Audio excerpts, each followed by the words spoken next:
حضور صلی اللہ علیہ وسلم نے ارشاد فرمایا، جو شخص باطل پر ہوتے ہوئے جھگڑا چھوڑ دے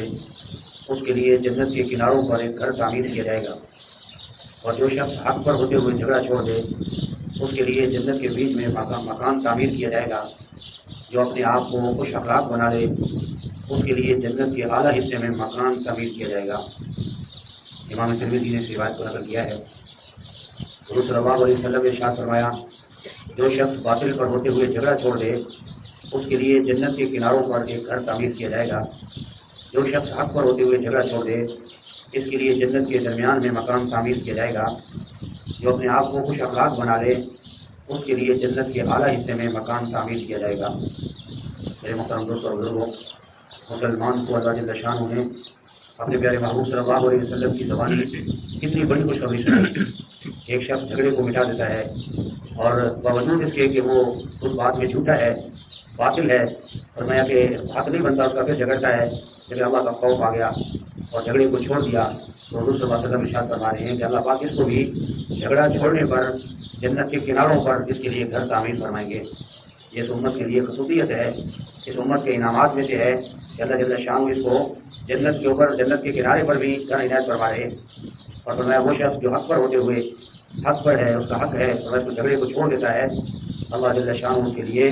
جنت کے درمیان میں اس کے لیے مکان کو تعمیر فرمائیں گے تاکہ اس کو جو ہے جنت کے درمیان میں رکھا جائے۔ اور تیسرا آدمی فرمایا جو شخص اپنے آپ کو خوش اخلاق بنا لے، مسلمان مرد ہے، عورت ہے، فرمایا اپنے اخلاق کو اچھا بنا لیتے ہیں، خوش اخلاق ہو جاتے ہیں اور جو جب غصے کو نہیں کرتے تو اس کے لیے کیا خوشخبری ہے، فرمایا جنت کے اعلیٰ حصے میں اس کے لیے مکان تعمیر کیا جائے گا۔ تو فرمایا کہ خوش اخلاق ہونا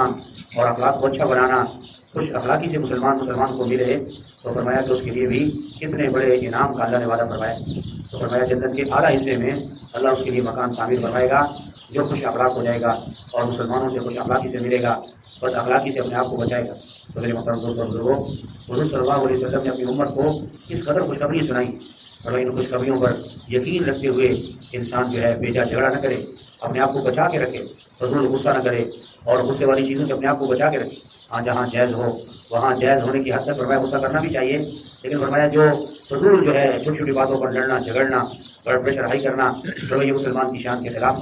فرمایا باطل پر ہے پھر بھی انعام مل رہا ہے، اور حق پر ہوتے ہوئے جھگڑا چھوڑ دیتا ہے اللہ کی طرف سے اس پر بھی انعام ہے۔ اور جو آدمی اپنے اخلاق کو اچھا بنا لے گا اس کے لیے تو جنت کے اعلیٰ حصے میں، وہ اعلیٰ حصہ اللہ خود ہی جانتا ہے کتنا جنت کا کون سا حصہ اعلیٰ ہے، تو فرمایا اس کے لیے اللہ اس کا گھر تعمیر کر کے اس کو دے گا۔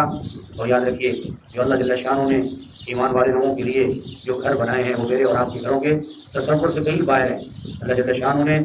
جو بھی جنت میں مکان بنائے ہیں فرمایا اس کی ایک اینٹ سونے کی ہے اور ایک چاندی کی ہے۔ اللہ نے اس سے محلات کو تعمیر فرمایا ہے۔ ایمان والے لوگوں کو ان کے اعمال کے بدلے میں اللہ جل شانہ بہترین، اعلیٰ ترین اور عظیم ترین مہمان خانوں میں ہمیشہ کے لوگوں کے لیے اللہ نے وہ مہمان خانے بنائے ہیں جس میں اللہ جل شانہ ایمان والے لوگوں کو وہاں سکونت جو ہے وہ اختیار کرنے کے لیے فرمایا کہ حکم دے گے اور لوگ جو ہے مہمان خانے میں رہیں گے۔ اللہ مجھے آپ کو جو حدیث مبارکہ ہم نے سنی ہے، اللہ پاک ہمیں اس پر عمل کرنے کی توفیق نصیب فرمائے۔